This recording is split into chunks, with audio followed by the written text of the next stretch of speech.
Welcome to my channel. എല്ലാവർക്കും നമസ്കാരം.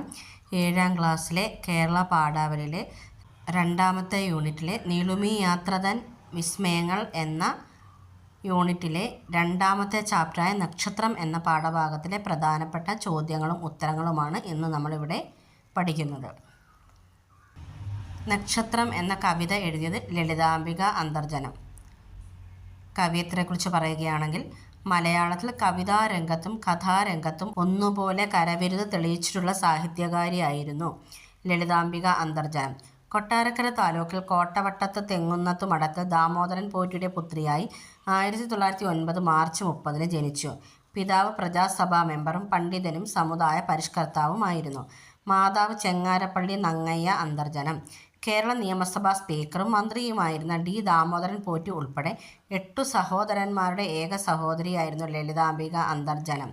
മലയാളത്തിലെ പ്രമുഖ കഥാകൃത്തുക്കളിൽ ഒരാളായിരുന്ന എൻ മോഹനൻ ഇവരുടെ രണ്ടാമത്തെ പുത്രനാണ്. 1937 ലളിതാഞ്ജലി എന്ന കവിതാ സമാഹാരത്തോടെ കാവ്യലോകത്ത് ലളിതാംബിക രംഗപ്രവേശം ചെയ്തത്. തുടർന്ന് അതേ വർഷം തന്നെ അംബികാഞ്ജലി എന്ന കഥാസമാഹാരവും രചിച്ചു. അഗ്നിസാക്ഷി എന്ന ഒറ്റ നോവൽ കൊണ്ട് മലയാള നോവൽ സാഹിത്യത്തിൽ ചിരസ്മരണീയയായ എഴുത്തുകാരിയാണ് ലളിതാംബിക അന്തർജനം. 1965 പുറത്തിറങ്ങിയ ശകുന്തള എന്ന ചലച്ചിത്രത്തിൻ്റെ തിരക്കഥയും സംഭാഷണവും നിർവഹിച്ചത് ഇവരാണ്. കേരള സാഹിത്യ അക്കാദമി പുരസ്കാരവും 1977 മികച്ച നോവലിനുള്ള കേരള സാഹിത്യ അക്കാദമി പുരസ്കാരവും ആദ്യത്തെ വയലാർ പുരസ്കാരവും ലഭിച്ചു. സോഷ്യൽ വെൽഫെയർ ബോർഡ്, കേരള സാഹിത്യ അക്കാദമി, സാഹിത്യ പ്രവർത്തക സഹകരണ സംഘം ഡയറക്ടർ ബോർഡ്, പാഠപുസ്തക കമ്മിറ്റി എന്നിവയിൽ അംഗമായിരുന്നു. 1987 ഫെബ്രുവരി 6 അന്തരിച്ചു. മൂടുപടത്തിൽ, കണ്ണീരിൻ്റെ പുഞ്ചിരി, കാലത്തിൻ്റെ ഏടുകൾ തുടങ്ങിയ ചെറുകഥകളും അഗ്നിസാക്ഷി, മനുഷ്യനും മനുഷ്യരും എന്നീ നോവലുകളും ആത്മകഥയ്ക്കൊരാമുഖം എന്ന പേരിൽ ആത്മകഥയും രചിച്ചു. ഈ പാഠഭാഗത്തിലെ പ്രധാനപ്പെട്ട പദങ്ങൾ: പദപരിചയം. മാനം, ആകാശം. കാന, വെള്ളം ഒഴുകിപ്പോകാനുള്ള ഓട. വഴുത്ത, വഴുവഴുപ്പുള്ള. സംഭ്രമം, പേടി. തലപ്പ്, മുകളിലത്തെ അറ്റം. ചിണുങ്ങുക, ശാഠ്യം പിടിച്ചു കരയുക. ചിമ്മുക, കണ്ണിമയ്ക്കുക. കിനാവ്, സ്വപ്നം. തലപ്പാവ്, ഒരുതരം തലയിൽ കെട്ട്. വായിക്കാം, അറിയാം. ഒന്നാമത്തെ ചോദ്യം: മിന്നാമിനുങ്ങിനെ കണ്ട് കുട്ടിയുടെ തോന്നലുകൾ എന്തെല്ലാം? ഉത്തരം: മിന്നാമിനുങ്ങിനെ കണ്ടപ്പോൾ നക്ഷത്രമാണെന്ന് കുട്ടിക്ക് തോന്നി.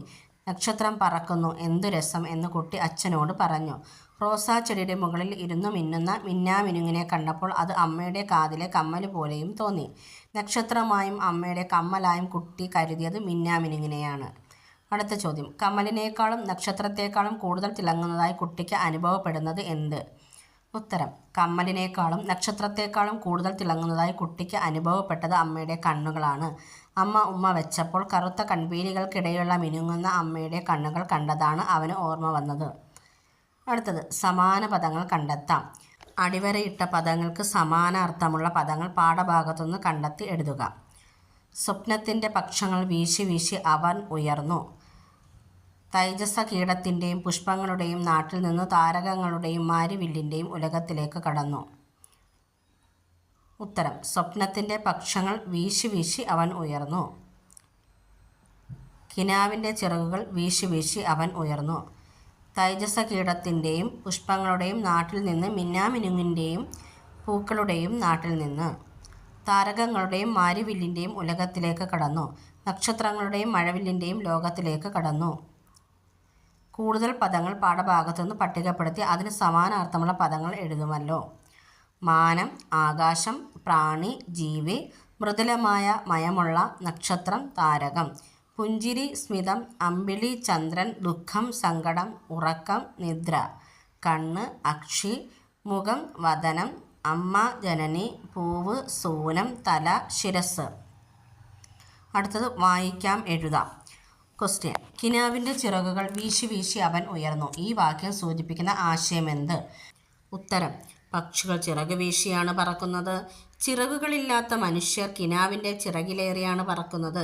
കിനാവ് അഥവാ സ്വപ്നം ചിറകായി മാറുകയാണ്. കിനാവിൻ്റെ ചിറകുകൾ വീശി വീശി നമുക്ക് ഇഷ്ടമുള്ള ഏതു ലോകത്തും പറന്നു ചെല്ലാം. ഏതു കാഴ്ചയും കാണാം. കഥയിലെ കുട്ടി കിനാവിൻ്റെ ചിറകിൽ ഉയർന്നു പറക്കുന്നത് നക്ഷത്രങ്ങളുടെയും അമ്പിളിമാമൻ്റെയും മഴവില്ലിൻ്റെയും ഒക്കെ നിറമുള്ള ലോകത്തേക്കാണ്. അടുത്ത ചോദ്യം: കുട്ടി എത്തിച്ചേർന്ന സ്വപ്നലോകത്തിൻ്റെ സവിശേഷതകൾ എന്തെല്ലാം? ഉത്തരം: മിന്നാമിനുങ്ങിൻ്റെയും പൂക്കളുടെയും നാട്ടിൽ നിന്നോ നക്ഷത്രങ്ങളുടെയും മഴവില്ലിൻ്റെയും ലോകത്തിലേക്കാണ് കുട്ടി ചെന്നത്.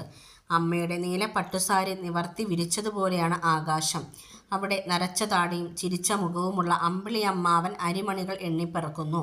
അങ്ങു ദൂരെ ഒരു ചുവന്ന കൊട്ടാരം. അതിനകത്തു നിന്ന് തുടുത്ത തലപ്പാവും വെച്ച് തിളങ്ങുന്ന വാളുമെടുത്ത് ഒരു രാജാവ് പട പുറപ്പെട്ടു വരികയാണ്. 7 കുതിരകളെ പൂട്ടിയ തേര്, 7 നിറമുള്ള വില്ല്, 7 കൊടിക്കൂറകൾ. അമ്മ പറയും പോലെ എല്ലാം 7.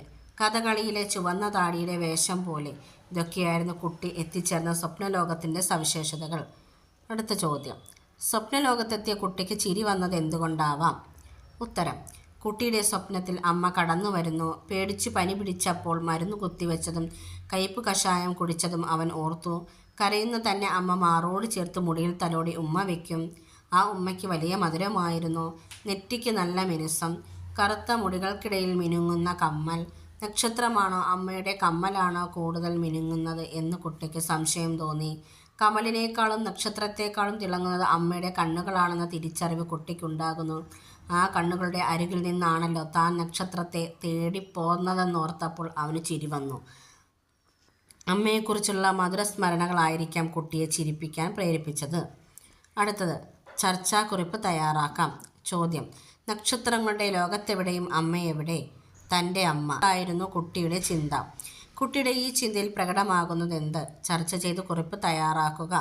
ഉത്തരം: കിനാവിൻ്റെ ചിറക് വീശി നക്ഷത്രങ്ങളുടെ ലോകത്തെത്തുന്ന കുട്ടി അവിടുത്തെ മനോഹരമായ കാഴ്ചകൾ കണ്ട് സന്തോഷിക്കുന്നു. എന്നാൽ അവസാനം അമ്മയുടെ മുഖമാണ് അവൻ്റെ കാഴ്ചയിൽ തെളിഞ്ഞു വരുന്നത്. നക്ഷത്രത്തേക്കാൾ, സൂര്യനേക്കാൾ, മിന്നാമിനുങ്ങിനേക്കാൾ തിളക്കം അമ്മയുടെ മുഖത്തിനായിരുന്നു.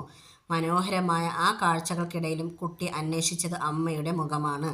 അമ്മയും കുഞ്ഞും തമ്മിലുള്ള ബന്ധത്തിൻ്റെ ആഴമാണ് ഇവിടെ നമുക്ക് കാണാൻ കഴിയുന്നത്. അമ്മയുടെ മുഖം കിനാവിൽ തെളിഞ്ഞപ്പോഴാണ് അവൻ ചിരിച്ചത്. മറ്റെല്ലാറ്റിനേക്കാളും അവൻ അമ്മയെ സ്നേഹിച്ചിരുന്നു എന്നാണ് ഈ കഥയിൽ നിന്ന് നാം മനസ്സിലാക്കുന്നത്. അമ്മയുടെ മിനുങ്ങുന്ന കണ്ണുകൾ നോക്കാൻ വേണ്ടിയാണ് അവസാനം അവൻ അടുക്കളയിലേക്ക് ഓടിയത്. അമ്മയും കുഞ്ഞും തമ്മിലുള്ള അഭേദ്യമായ സ്നേഹബന്ധമാണ് ഇവിടെ പ്രകടമാകുന്നത്. അടുത്ത ചോദ്യം: കുട്ടികൾക്ക് എത്ര മനോഹരമായ കാഴ്ചയേക്കാളും മറ്റെന്തിനേക്കാളും വലുത് അമ്മയാണ്? പാഠഭാഗം വിലയിരുത്തി കുറിപ്പാക്കൂ. ഉത്തരം: തൊടിയിലൂടെ പറന്ന മിന്നാമിനുങ്ങുകളെ കണ്ട് നക്ഷത്രമാണെന്ന് തെറ്റിദ്ധരിച്ച കുട്ടി നക്ഷത്രം വേണമെന്ന് ശാഠ്യം പിടിച്ചു. അവനെ സമാധാനിപ്പിക്കാൻ ഒരു മിന്നാമിനുങ്ങിനെ പിടിച്ചു കൊടുത്തപ്പോൾ അത് അമ്മയുടെ കാതിലെ കമ്മൽ പോലെയാണെന്ന് കുട്ടിക്ക് തോന്നുന്നു. അത് നോക്കിക്കിടന്നുറങ്ങിപ്പോയ കുട്ടി നക്ഷത്രങ്ങളുടെയും സൂര്യൻ്റെയും അമ്പിളിമാമൻ്റെയും ഒക്കെ ലോകത്തെത്തിയതായി സ്വപ്നം കണ്ടു. ഇടയ്ക്ക് സ്വപ്നം കണ്ട് കുട്ടി ഭയന്ന് കരഞ്ഞപ്പോൾ ആദ്യം അന്വേഷിച്ചത് അമ്മയെയാണ്. സൂര്യനേക്കാളും ചന്ദ്രനേക്കാളും മുഖസൗന്ദര്യം തൻ്റെ അമ്മയ്ക്കാണെന്ന് കുട്ടിക്ക് തോന്നി. നക്ഷത്ര തിളക്കത്തേക്കാൾ ഭംഗിയും തിളക്കവും തൻ്റെ അമ്മയുടെ കണ്ണുകൾക്കാണെന്ന് അവൻ തിരിച്ചറിഞ്ഞു. ഏതു സുന്ദര വസ്തുവിനേക്കാളും കുട്ടിക്ക് പ്രിയം അമ്മയാണ്.